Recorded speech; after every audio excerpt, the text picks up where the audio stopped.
descansando, recuperando forças, que estejam bem, em paz e com saúde.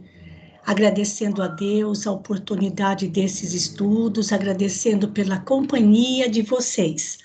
Hoje é o nosso 35º encontro, nos domingos, e para iniciar as tarefas desta noite, a prece de abertura fica por conta da Valéria. Por favor, Valéria.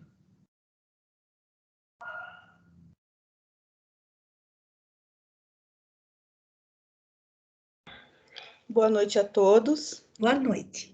Agradecemos a Deus por mais uma oportunidade de estarmos reunidos hoje, aos guias espirituais, espíritos amigos que nos auxiliem, intuindo e canalizando boas energias, bons pensamentos.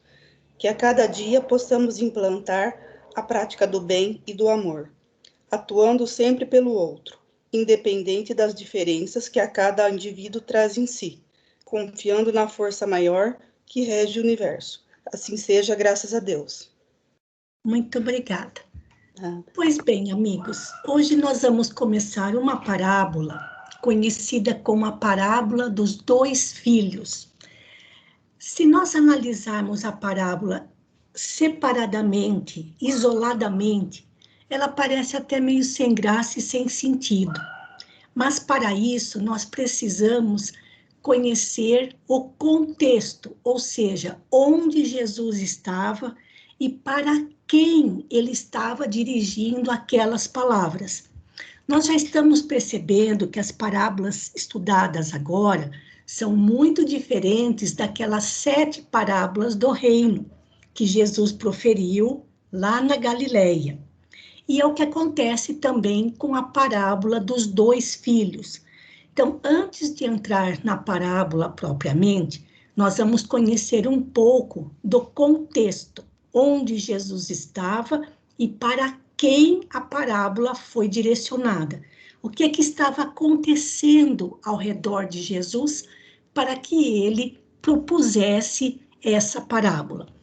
Então, nós vamos primeiro fazer a leitura dela. Essa parábola é citada somente no Evangelho de Mateus, no capítulo 21, versículos 28 a 32. Nós vamos fazer a leitura primeiro, com alguns comentários, e depois vamos para o nosso roteiro de estudos, procurando identificar os personagens, o lugar, o tempo, os elementos ou objetos e as ações, sem a preocupação, neste primeiro momento, de identificar o significado espiritual de cada componente da parábola. E para fazer a leitura, aliás, quem vai fazer a leitura é a Margarete. Eu vou sair aqui do PowerPoint e projetar, então, o texto para que todos possam acompanhar. Deixa eu passar para outra página. Aqui, olha. A parábola dos 2 filhos que deveriam trabalhar na vinha. Onde Jesus estava? Jesus estava em Jerusalém. E esse episódio, vamos dizer assim, essa passagem se deu logo após a entrada triunfal de Jesus em Jerusalém, que é conhecida como Domingo de Ramos. Mas entre os estudiosos dos evangelhos, o dia em que isso aconteceu até a crucificação, passaram-se 6 meses e não uma semana, como normalmente é colocado nos evangelhos. Então, Jesus estava já há um tempo em Jerusalém. E em outras passagens que também já estudamos com a turma da quarta-feira, Jesus tinha o costume de ir bem cedinho ao templo, quando o dia ainda estava amanhecendo, né, no crepúsculo do amanhecer. E eu só fico imaginando que gostoso que deveria ser, porque nessa hora o número de frequentadores do templo era pequeno. Então as pessoas tinham a possibilidade de estar mais próximas de Jesus, tirarem dúvidas com eles e até receberem curas, benefícios de sua parte. É importante destacar também a figura de Jesus, que ela se destacava da multidão. Era um homem de rara beleza. E Jesus falava, era portador de alegria, porque ele trazia uma boa nova, uma boa notícia para os sofredores desta terra. Então, ele não falava com a aparência, com o semblante carrancudo. Não havia tristeza no seu semblante, quando ele falava, sobretudo, das promessas do reino dos céus. Também não podemos imaginar Jesus falando com rancor na voz, ou com agressividade na voz. Então, tudo nele chamava a atenção sobre a sua figura, sobre o seu ser, a sua aparência, a simplicidade no seu vestir, no modo de se apresentar, a aparência realmente de uma pessoa simples, pobre, de vida simples e pobre, caracteristicamente da Galileia. O seu modo de falar manso, suave, sereno, e muitas vezes Jesus falava ou contava as suas parábolas cantando, rimando na língua hebraica ou no aramaico. A sua fisionomia sempre radiante, de paz, de alegria, de serenidade. Era uma figura invulgar. E ele ia cedinho ao templo para ensinar. Então, Jesus se encontrava em Jerusalém. Então, Margarete, antes de você entrar na parábola propriamente dita, vamos ver quem estava ao redor de Jesus e falando o que para ele, antes de entrar na parábola, para compreendermos melhor o seu significado. Pode começar. Vamos lá. Boa noite para todo mundo. Boa noite. Da autoridade de Jesus, do batismo de João. Tendo ido ao templo, os príncipes dos sacerdotes e os anciãos do povo se aproximaram dele quando estava ensinando e lhe disseram: com que autoridade fazes essas coisas? E quem te deu esse poder?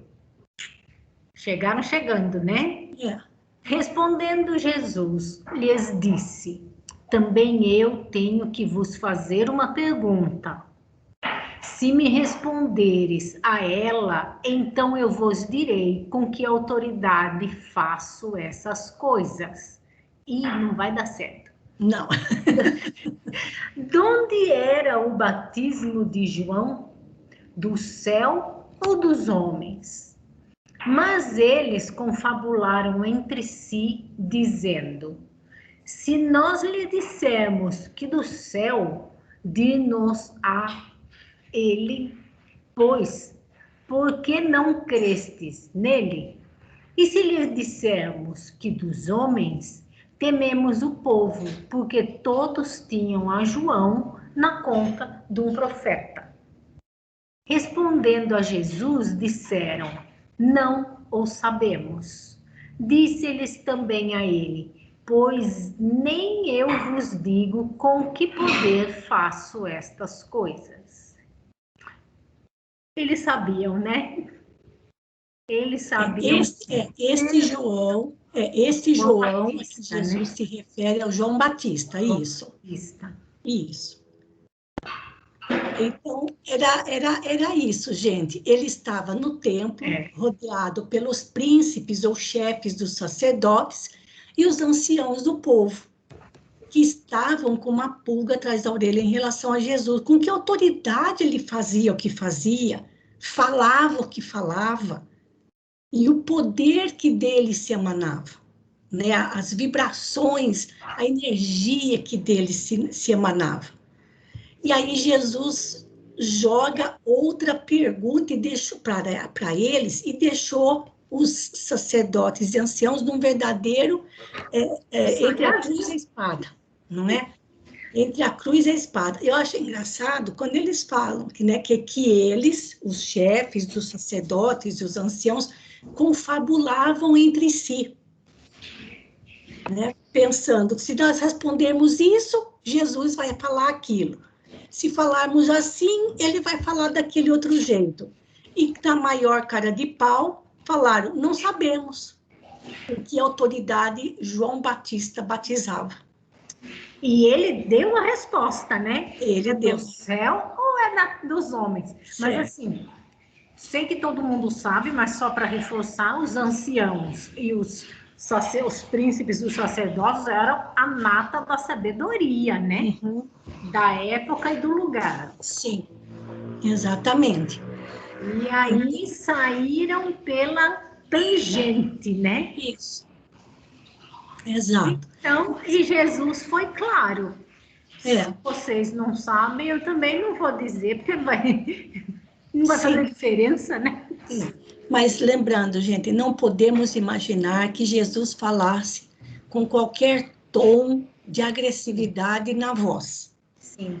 Ele deve ter falado isso para eles sorrindo. Sim. Com doçura, sempre com doçura na voz. E se fôssemos nós falando algo semelhante a isso, certamente falaríamos com agressividade. Sim. Porque recebemos uma indireta, né? De alguém, para assim, escuta, você está com esse poder, você está se achando, da onde você acha que vem isso? Né? E nós responderíamos na mesma altura, Jesus, jamais. Então, fica difícil até para a gente imaginar que Jesus tivesse respondido ou colocado essa pergunta para eles com qualquer tom de rancor na voz, ou de agressividade, ou de reprovação. Não, ele falava sorrindo, falava com muito carinho, né? E sorriso nos lábios e luz nos olhos, e eles ficavam mais sem graça ainda. Aí sim, Jesus, não terminou aqui a conversa. E Jesus sabia que a resposta deles, que Jesus sabia que eles sabiam que João batizava com o poder do céu. Sim, sim, pela autoridade moral que tinha, né? Isso, e que ele falava também de acordo com a autoridade moral que ele tinha, sim, com o poder do céu, do mesmo jeito. Sim, isso. Então, percebia o interior, né, as intenções de todos. Uhum. Mas vamos lá. Então, continuando a conversa, que não parou no versículo 27, Jesus narra, então, uma parábola para aqueles anciãos e príncipes dos sacerdotes. Vai lá, Margarete. Vamos lá. Parábola dos 2 filhos que deveriam trabalhar na vinha. Mas que vos parece? Um homem tinha 2 filhos e, chegando ao primeiro, lhe disse: Filho, vai trabalhar hoje na minha vinha. Olha a vinha aí de novo, né? Acabou da semana passada, né? Respondendo, ele lhe disse: Não quero. Mas depois, tocado de arrependimento, foi. E chegando ao outro, lhe disse do mesmo modo. Respondendo, ele disse: Eu vou, Senhor. E não foi. Qual dos 2 fez a vontade do Pai? Responderam eles: O primeiro. Jesus lhe disse: Na verdade vos digo que os publicanos e as meretrizes vos precederão no reino de Deus. Porque veio João a vós no caminho da justiça e não o crestes. Os publicanos e as prostitutas o creram, e vós outros, vendo isso, nem ainda fizestes penitência depois para o creres. A parábola propriamente termina no versículo 31. Mas, fechando o raciocínio, já que no trechinho anterior ele falou de João Batista, ele fecha o raciocínio. com a parábola no meio da conversa. Porque a parábola, porque ele fala aqui no 28, né? Mas que vos parece? Então, ele está se dirigindo àqueles anciãos e aos príncipes do sacerdote. Outra coisinha antes dos seus comentários, Margarete, e de alguém mais que queira falar alguma coisa. Em algumas traduções, a ordem é trocada. Por exemplo, na minha Bíblia de Jerusalém, ele pergunta primeiro àquele filho que disse, eu vou, mas depois não foi. E em segundo lugar, convida o segundo filho que diz não quero, mas depois foi. Então, alguns que se chamam exegetas, são aqueles que analisam com profundidade todas as colocações e as exigências de coerência no relato dos evangelhos. Então, fica difícil saber, na verdade, quem foi que o pai convidou primeiro, mas na minha de Jerusalém, ele convida primeiro aquele que diz que vai, mas depois não foi. Eu fico com a minha tradução de Jerusalém, mas isso não impede a análise da parábola, o significado de cada convite, de cada momento, de cada filho, mas existe uma ordem aí que leva a gente a crer que primeiro Jesus teria dito, ou, aliás, o pai teria dito na parábola, primeiro aquele que disse que ia, mas não foi. Tá bom, gente? Mas pode fazer seus comentários aí, Margarete, sem ainda fazer análise da parábola, mas assim, só dando uma pincelada e para mais alguém que queira fazer algum comentário. Um tremendo puxão de orelha, né? Presta atenção, né? Para aquele pessoal todo orgulhoso e vaidoso, e assim, eles eram muito, desculpa, vaidosos da sua sabedoria, né? Sim. Mas da teoria, né? Da sabedoria teórica, né? Porque prática mesmo, zero. E tá bem clara aí, eu vou deixar para os outros. Quem achou alguma coisa. Por enquanto, a gente faz aquela primeira leitura, procurando levantar aqueles componentes que a gente sempre apresenta no nosso roteiro.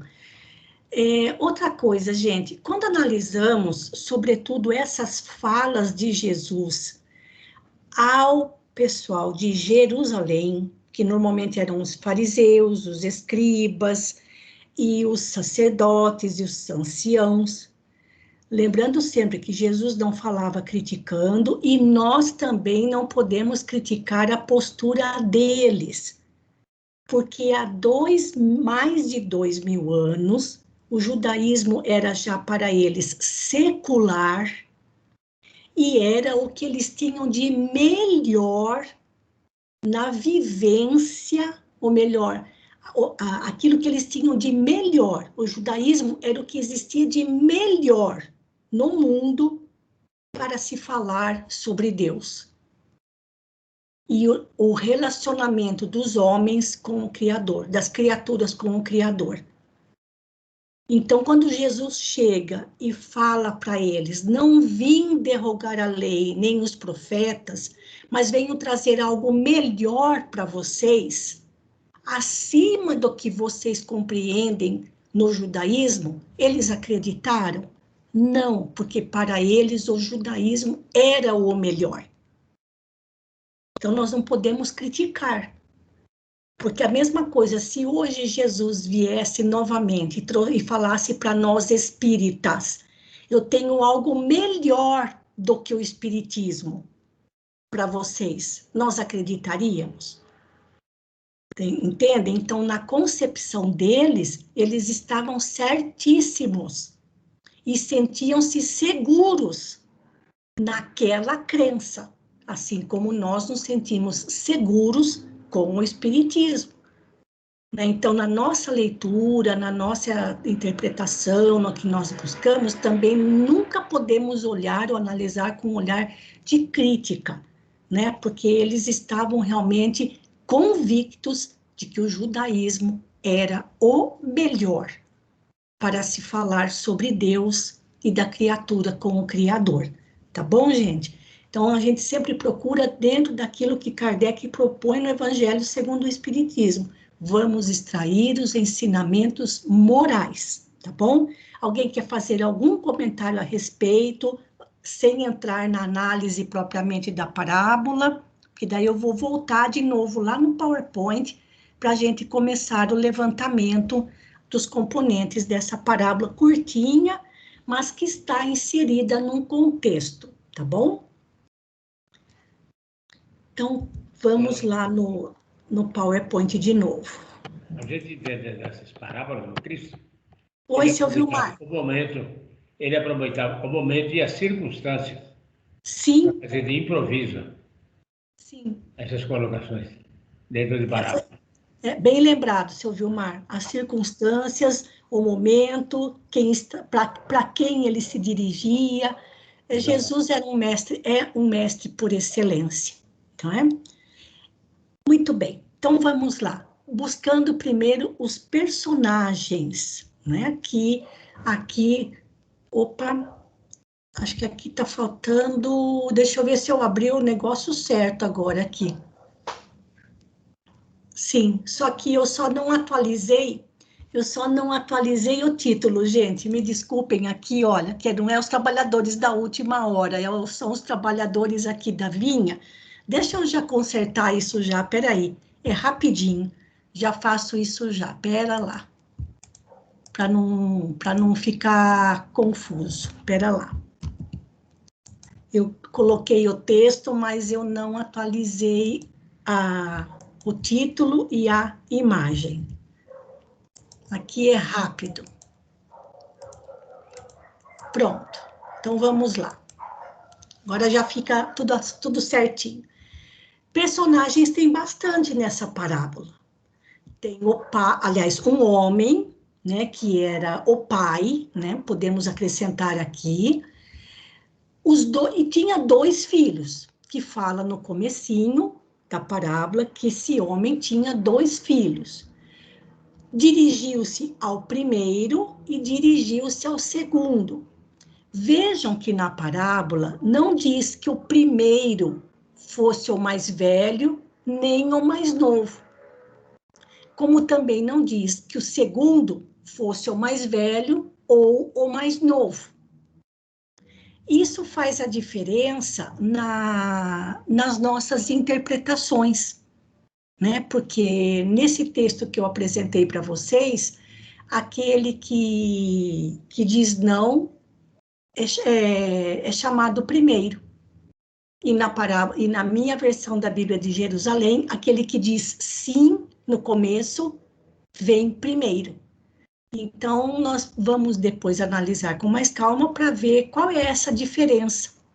Porque na parábola não diz especificamente se o primeiro é o mais velho ou mais novo e nem o segundo, tá bom? E se há realmente alguma importância nisso para a interpretação dentro daquele contexto. Jesus, na parábola, se refere aos publicanos, às prostitutas ou meretrizes, e também quem está inserido na parábola, mas não aparece claramente nela, são os chefes dos sacerdotes e os anciãos do povo, que era para quem Jesus estava se dirigindo, era com quem ele estava conversando no templo em Jerusalém, certo? Alguém quer fazer algum comentário a respeito desses personagens? Mais alguma colocação que eu tenha esquecido? Olha, gente, eu tenho uma dúvida particular em relação a Jesus utilizar a palavra prostitutas ou meretrizes, seja lá qual for a que ele tenha utilizado. Porque foi justamente com Jesus que as mulheres passaram a ter um tratamento extremamente diferenciado.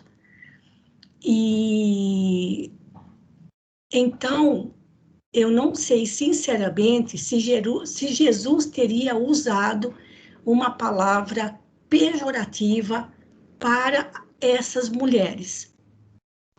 fosse meretriz ou fosse prostituta. Não sei se no original, aí eu já não consigo dizer, já não tenho capacidade para pesquisar se no original em hebraico o que foi que ele usou, porque Jesus exaltou tanto a mulher no Evangelho, que eu fico na dúvida se realmente ele teria usado uma palavra tão depreciativa, certo? Para se referir a essas mulheres. Algum comentário? Agora tá.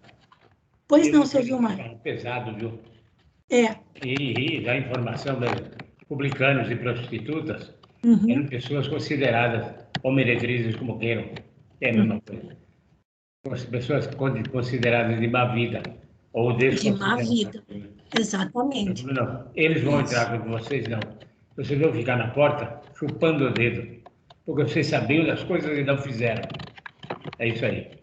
Isso, nós vamos ver depois um pouquinho mais, vamos falar mais detidamente a respeito dos publicanos, e como o seu Vilmar disse, homens e mulheres de má vida, né? No caso de um e de outro, e que eram rejeitados e evitados, desprezados pela sociedade da época, né?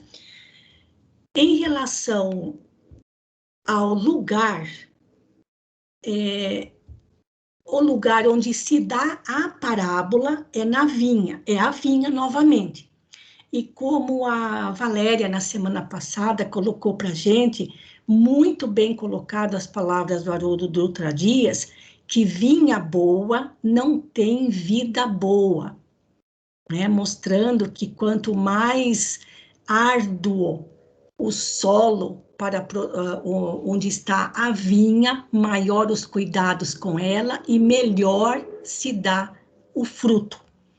Mas agora, quando a Margarete estava lendo, eu me lembrei que a gente poderia incluir como o lugar onde Jesus estava, colocarmos o templo, tá? Então, eu vou acrescentar aqui para a próxima semana. Mais alguma coisa que vocês achem interessante acrescentar em relação ao lugar? Tá bom? Vamos adiante. Eu coloquei o reino de Deus também, é porque ele fala, né? Na parábola ele fala do reino de Deus, mas ainda fica aí a questão do templo em Jerusalém, tá bom? Ora, o tempo, a questão do tempo. Na parábola não diz em que momento do dia o homem, o pai convidou os dois filhos, se foi logo um seguido do outro, dá a impressão que é um seguido do outro, né? Ou é o que a gente supõe, mas não há nada que diga especificamente se houve um tempo entre chamar um e depois chamar o segundo. Mas nós temos uma ordem de momentos, como a gente costuma colocar. Então, tem um momento em que o homem, o pai, faz o pedido para os filhos, tem um momento de aceitar por um deles, o momento de recusar, tem um R a mais ali, tem um momento de entrar no reino de Deus, e faltou, no meu modo de pensar aqui, deixa eu voltar, vou incluir depois também, o momento do arrependimento, o momento do remorso, que é citado na parábola. Então, eu vou incluir esse momento do remorso. Alguma colocação, gente? Deixa eu consertar já aqui esse recusar. Alguém quer citar mais alguma coisa? Vamos lá, então. Pedido, aceita, recusa, entrar no reino de Deus, e eu vou acrescentar o momento do arrependimento. E vem os elementos. Oi, pois não. Maruísa, Oi. E a pessoa o filho que aceitou, ele teve o momento dele não ter ido, né? Que ele disse que, então, é o momento poderia colocar aqui como recusar o pedido ou recusar o trabalho na vinha, né, para poder separar, né, Jô? É isso que você está falando? Isso, para separar a recusa, né? Tem a recusa do pedido e tem a recusa do trabalho, né? Podemos separar também. Então, eu acrescento para a próxima semana, tá bom? E agora nós temos os elementos ou objetos. Aqui, a maioria desses elementos ou objetos, eles não são concretos. Como se diz, eles são abstratos, mas fazem parte da parábola. O pedido do pai usa o remorso. Vixe, tá cheio de errinho de digitação aqui. Deixa eu corrigir aqui. O remorso, a aceitação. E o que mais, gente? Acho que são só esses aqui, pelo que eu vi, eu coloquei só esses daqui, ó. O pedido do pai, a recusa, o remorso, o arrependimento, a aceitação. Que mais? A comparação não entra, Maroísa? Comparação? Como assim, E ele Margareth? comparou os Sim. filhos, as atitudes, né, Sim. dos filhos com os publicanos e... Sim, assim, a comparação. Mais alguém quer colocar mais alguma coisa? A comparação entre os dois, tá certo. Bem, se surgindo depois, mesmo no dia em que a gente estiver analisando novamente, e a gente vai completando, tá bom? Que às vezes na hora a gente realmente não consegue perceber ali ou sentir os detalhes. Muito bem, e por último, são as ações. Mas essas ações a gente sempre deixa para colocar depois das leituras. Então, vamos ver quais as leituras que nós temos para essa parábola. Nós temos no livro de Karl Schutel, Parábolas e Ensinos de Jesus, o capítulo 12. Nós temos as parábolas evangélicas do Rodolfo Caligares, no capítulo 8. Temos o livro de Emmanuel, Sentinelas de Luz, também no capítulo 12. E o livro Convites da Vida, de Joana de Ângeles, do capítulo 6. Então, nós vamos fazer essas 4 leituras primeiro, ajudando a gente a sentir melhor a questão desta parábola, para depois buscarmos o sentido espiritual de cada um dos seus componentes. Tá bom, gente? Então, nós ainda temos mais ou menos uma meia hora, vai dar tempo de fazermos as 2 primeiras leituras, tá bom? Algum comentário, alguma colocação mais que alguém queira fazer? Pois bem, então a Jo Roque vai fazer a leitura dos comentários de Karl Schutel no livro Parábolas e Ensinos de Jesus. Então, eu vou sair aqui do PowerPoint e abrir o texto para que todos possam acompanhar. Já chegou aí, Jô? Está chegando. É só lembrando. A bolinha, ela cobre... Dá para baixar só um pouquinho? Baixou um pouquinho? Melhorou? Melhorou? Melhorou. Só um comentário, Jô. Quando nós tínhamos o nosso clube do livro, lá no Grupo Espírita Allan Kardec, os participantes do clube do livro, em dezembro, era sempre um presente do clube do livro. Então, o primeiro presente foi justamente o livro Parábolas e Ensinos de Jesus. Então, quem participava do clube do livro deve ter esse livro consigo, tá bom? Então, não há necessidade de ler a parábola novamente. Vamos para os comentários de Karl Schutel. Pode começar, Jó. Estas 2 personalidades revelam perfeitamente as 2 qualidades em suas palavras e ações. O primeiro filho, convidado pelo pai a trabalhar na sua vinha, disse que ia, mas não foi. O segundo disse que não ia, mas foi. O primeiro é a personificação da crença, credo, sem obras. O segundo é o tipo do homem inteligente que, negando-se ao trabalho espiritual, depois de haver ensinado e tirado suas conclusões, transformou o não em sim, não com a palavra abstrata, a crença, a obediência cega, mas por um esforço intelectual e pelas obras que deliberou fazer, trabalhando na vinha.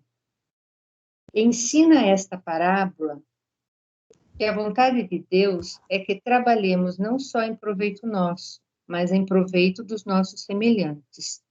Ao passo que não é vontade de Deus crermos sem trabalho, isto é, cegamente sem obras. A crença cega é a crença dos anciãos do povo, dos velhos rotineiros e dos sacerdotes, pois são estes que Jesus disse que os publicanos e as meretrizes lhe eram ainda superiores, tanto assim que os precederiam no reino dos céus.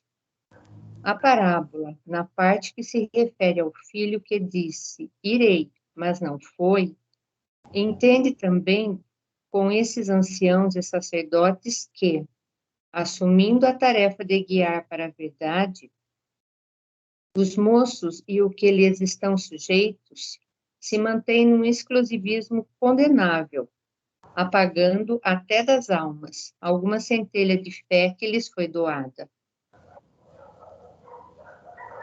Enfim, o filho que tardou e disse que não ia, mas foi, entende com esses publicanos e meretrizes que demoram, como é sabido, mas, afinal, mudam de vida e se tornam, as mais das vezes, grandes obreiros da seara divina. Isso. É até aí só, Jô. É só isso. É só esse. Vejam que no texto que ele colocou, que o Carbar colocou, o primeiro filho diz que vai e não vai. E o segundo diz que não vai e vai. Então, a ordem é inversa do que aquela que a Margarete leu, tá? Eu prefiro essa, mas vamos analisando depois. Pode fazer seus comentários, Jô. Uma coisa que eu queria falar, que quando nós falamos lá sobre a recusa, você estava anotando ali, né, Sei, no PowerPoint. É isso. A gente poderia colocar, em vez de recusa, a inércia, né, Maruísa? Também. Ou alguma palavra sinônimo disso. Porque, na verdade, ele aceitou, mas ele não agiu. Sim. Né? Exato. Então, como ele fala aqui, né? Ele fala, né? Irei, Senhor, e não foi.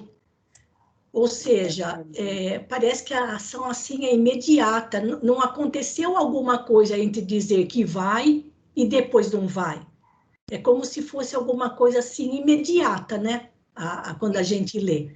Já no segundo, que diz que não queria ir, aí ele fala, mais tarde, tocado de arrependimento foi. Então, teve um tempo entre a negativa e a aceitação, a mudança de comportamento. Mas nesses daqui, que primeiro dizem que vão e logo não vão. É isso que você está falando, não é, Jô? Isso. Essa que ele aceitou, do mesmo jeito que os sacerdotes, eles aceitaram a palavra, né? Sim. Mas eles não agiram. Então, o que aconteceu? Eu entendo como se fosse uma inércia. Não seria uma inércia a palavra, seria um sinônimo de inércia. O não fazer as obras, né? Seria essa palavra que eu estou procurando, não estou achando. Mas tudo bem. Então, é isso, Maroísa, está bem clara, né, esse trecho aí que ele fala. Agora, eu fico imaginando, Maroísa, como ficaram os sacerdotes assustados quando Jesus falou, né, que as meretrizes e os publicanos passariam na frente deles, né? Então, não, mas eles mesmos falaram, né? Eles próprios é que disseram. Ah lá, porque Jesus perguntou para eles, qual dos dois fez a vontade do Pai? Responderam eles, o segundo. Quer dizer, eles mesmos se entregaram, né? Ainda bem. Assim, depois quando Jesus diz para eles, né, que os meretrizes e os publicanos vão entrar primeiro que vós. O que será que pensaram, né? Exatamente. Como será que eles se sentiram, se é que entenderam, né? Se é que compreenderam ali a palavra de Jesus, porque ao mesmo tempo fico pensando que era muita informação para eles.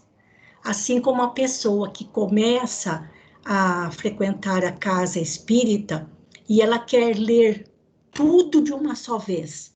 Ela quer ler todos os autores espirituais, todos os escritores, quer ler tudo que Kardec escreveu. É tanta informação que a pessoa acaba se perdendo. E a fala de Jesus, embora fosse assim bastante sucinta, ele era muito objetivo nas suas palavras, ao mesmo tempo era muita informação para eles, porque eles estavam convictos de que estavam fazendo o certo em relação à crença e à religião a que seguiam e a que serviam. Mas, como diz Carbar aqui num pedacinho, gente, olha, aqui, olha, esse pedacinho aqui, Jô, pode ler de novo, ó. Eu acho que isso resume bem o que você está dizendo, olha. Pode ler, Jô. É que a bolinha ficou na frente, espera um pouquinho. Não, pode deixar que ela... A parábola, Uhum.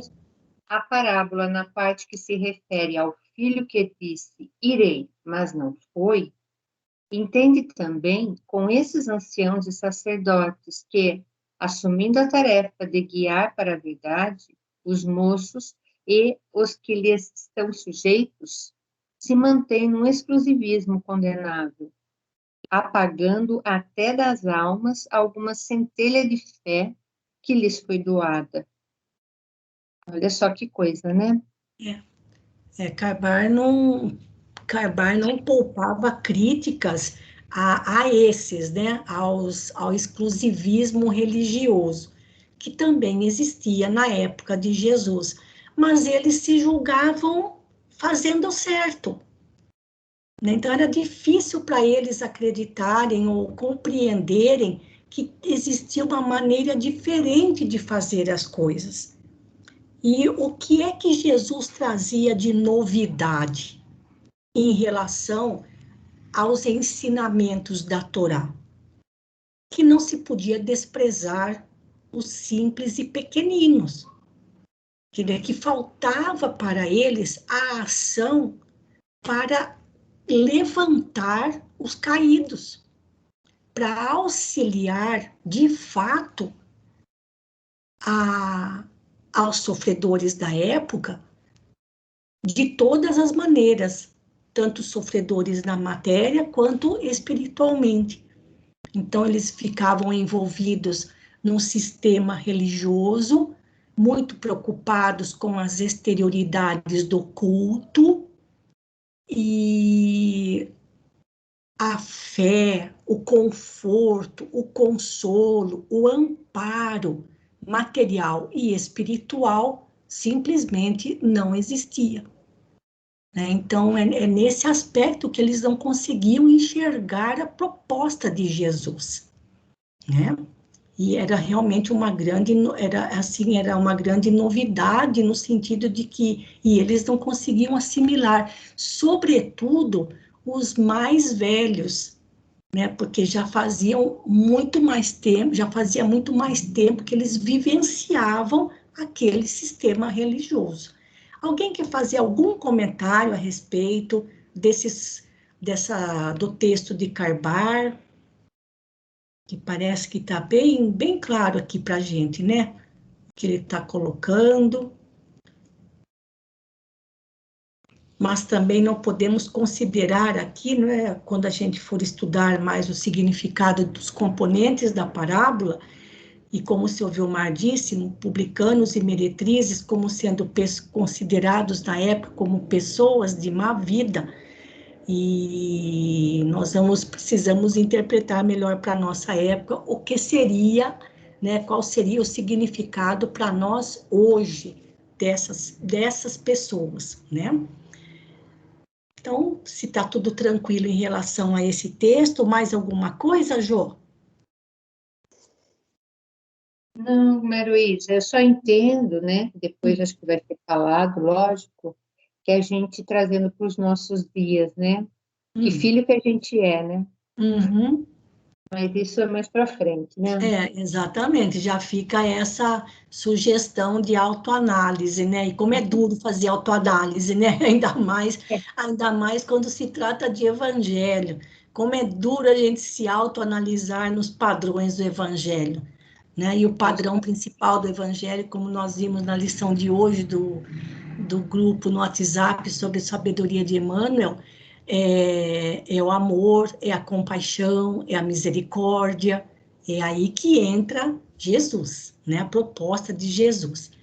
Muito bem, vamos ver o que Rodolfo Caligares fala sobre esta parábola e a leitura vai ficar por conta do Albertinho. Não precisa fazer novamente a, a leitura da parábola. Pode começar, Albertinho.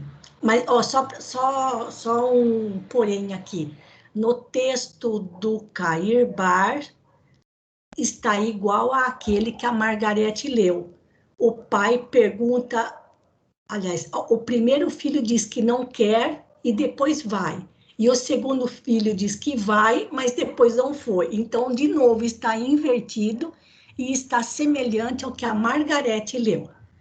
Então, senão a gente acaba se confundindo nas interpretações. Vai lá, Albertinho, por favor. Boa noite a todos. Boa noite.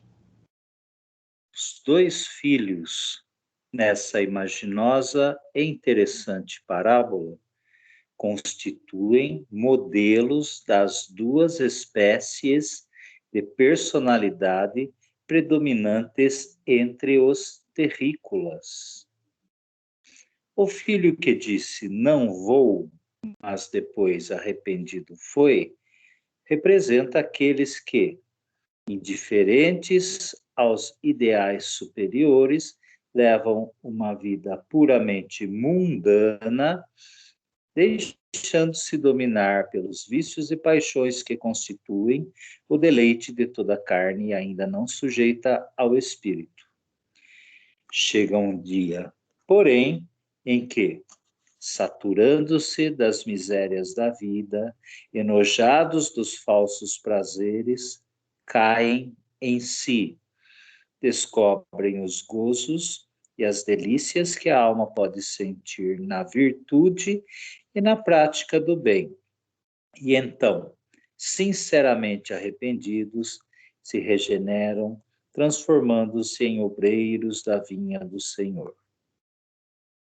O filho que disse, irei, Senhor, mas não foi, personifica, a seu turno, os devotos sem obras, os que atravessam toda a existência procurando manter uma aparência de respeito e de religiosidade, que se mostram muito cuidadosos no tocante às obrigações estatuídas pelo culto tradicional, como se isso fosse tudo, e nessa enganosa suposição não cogitam de vencer as suas fraquezas e imperfeições, nem se preocupam em realizar algo em benefício da coletividade. Esses tais geralmente gozam de bom conceito, são tidos e havidos como pessoas inatacáveis, sentem-se orgulhosos e satisfeitos por isso. Entretanto, não estão correspondendo ao chamado para o bom trabalho. Incluem-se nesse número os mentores religiosos de todos os credos, que deveriam guiar os membros de suas igrejas ao conhecimento da verdade e, com seus exemplos, edificá-los na observância às leis de Deus, mas que, ou por desídia, ou porque se achem absorvidos em questões de interesse material, não cumprem a elevada missão de que estão investidos. Por isso é que Jesus, dirigindo-se aos sacerdotes, escribas e anciães, cujos deveres eram precisamente esses, disse, sem rebuços, que os publicanos e as meretrizes lhes levariam a dianteira para o reino de Deus. Publicanos e meretrizes simbolizam aqui os grandes pecadores, aos quais a sociedade tem como réprobos, desprezíveis e indignos de qualquer auxílio divino. Não obstante, o mestre declara que eles entrarão no reino dos céus antes daqueles que contam com aprovação social e já se consideram salvos.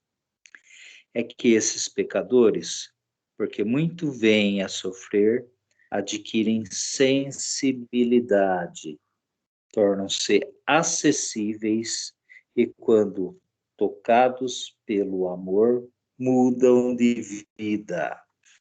Aproveitando, então, a experiência adquirida por meio de duras provas, alguns a que se tornam santos até, legando ao mundo exemplos admiráveis de verdadeiro renascimento espiritual.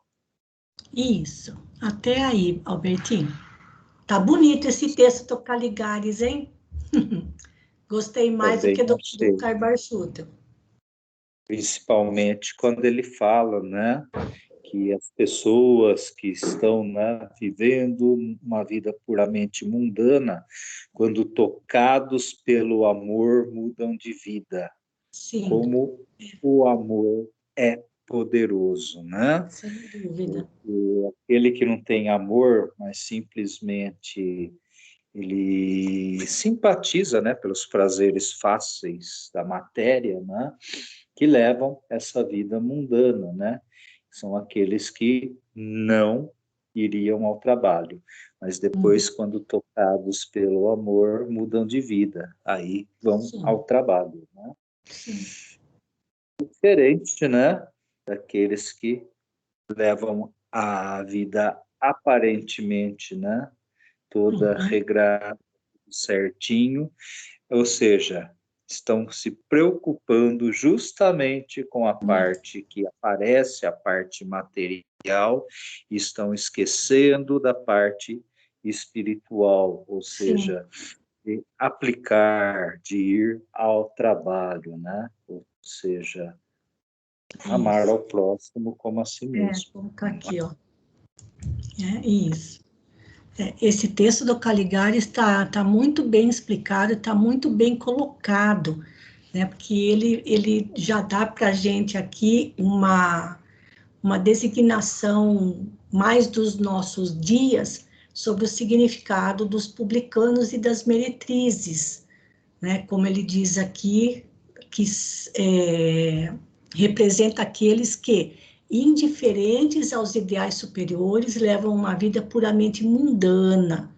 Mas chega um dia que eles se cansam disso, e se cansam de sofrer, e aí convertem-se inteiramente à virtude e à prática do bem, e se regeneram. A vida está cheia de exemplos assim, como também, não é? Como também está cheia daqueles que se julgam, como ele diz aqui, se julgam pessoas inatacáveis,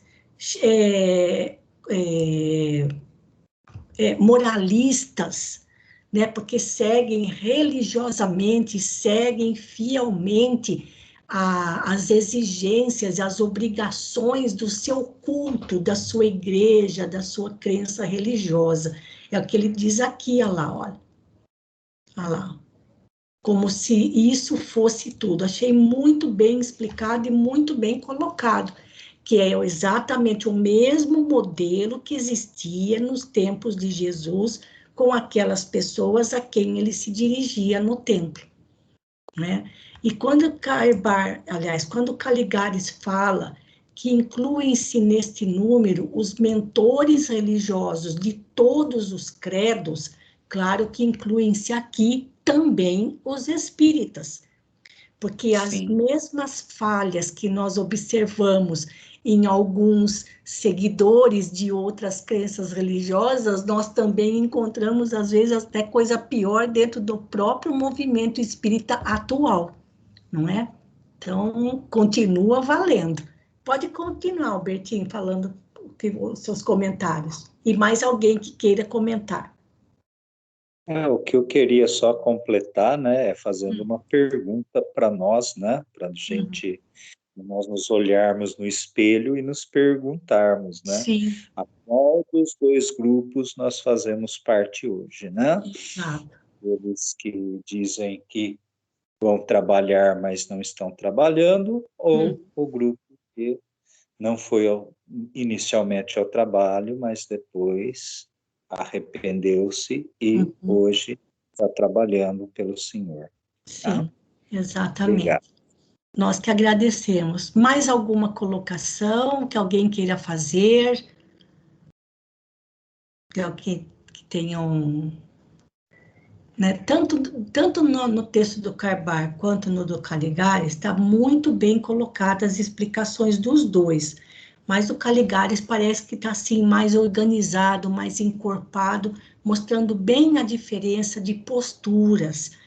E isso ajuda bastante a gente na interpretação da parábola para nós hoje, como também para os tempos de Jesus e para quem ele estava dirigindo aquelas palavras.